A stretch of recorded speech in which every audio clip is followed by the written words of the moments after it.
the reason I actually pointed this out is I don't give a shit if Biden's nominee because I know it's not going to change.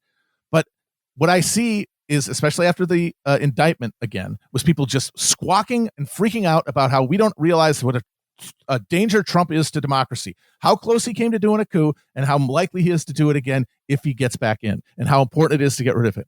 And it's like, okay, that is your stated passion. That's what you think. That's what you're telling us you care about for this next election, right? Which is, of course, a way to say we have to vote for the Democrats.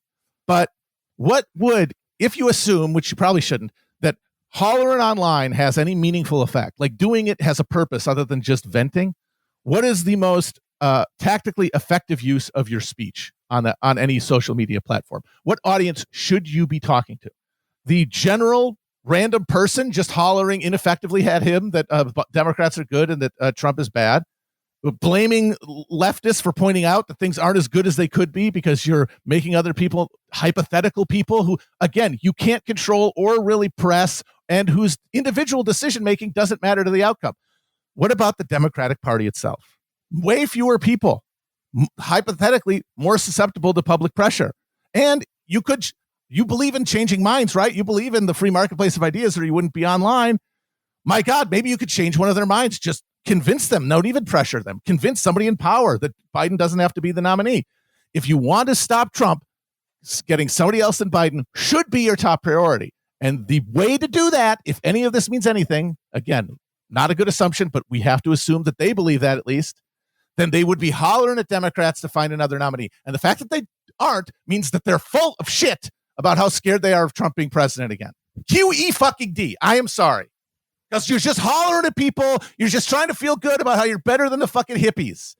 If you think this is the end of democracy, you would not do that piddly bullshit.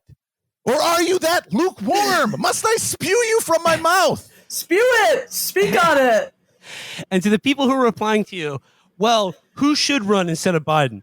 That's a YP, not an MP. Yeah, exactly. That's a YP. How do you come up with pry that his answer? ancient ass out of the White House? I think it just shows that, like, they're afraid to even ask the question. You know, like, well, they know that they have no power, but it's like, okay, we all have no power. Why are you yelling then? Who are you yelling at? What is this?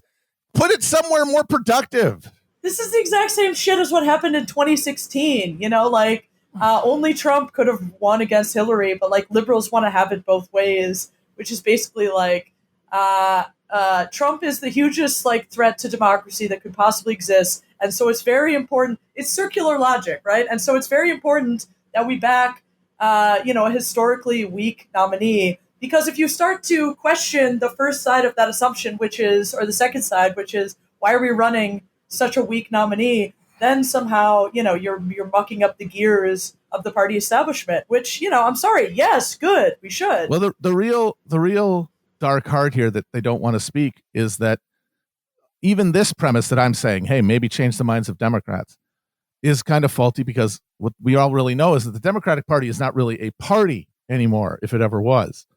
Like, it is a employment association of self-interested, grasping psychopaths. It's like a homeowners association. And sure, there've always been those people in party systems, but they used to be harnessed to a institutional structure that they depended on for their careers and that they were invested in. That doesn't exist anymore. It is just a place to hand business cards around and make your individual career, which means not only is there nobody who, if they had the revelation from reading your posts, decided, you know what, we got to do something about Biden being the nominee. Not only is there nowhere for him to press, no button for him to press to make that happen. Nobody he can talk to make that happen within the party. Unless maybe, God, don't kill me, but J.B. Pritzker, if only because he has $3 billion. That's it. If you don't have that, you're just an individual actor. You can't do anything. But beyond that, they're never going to have that realization because they are lizards. The system has selected for lizards. The only people who can thrive on those hot rocks are lizards.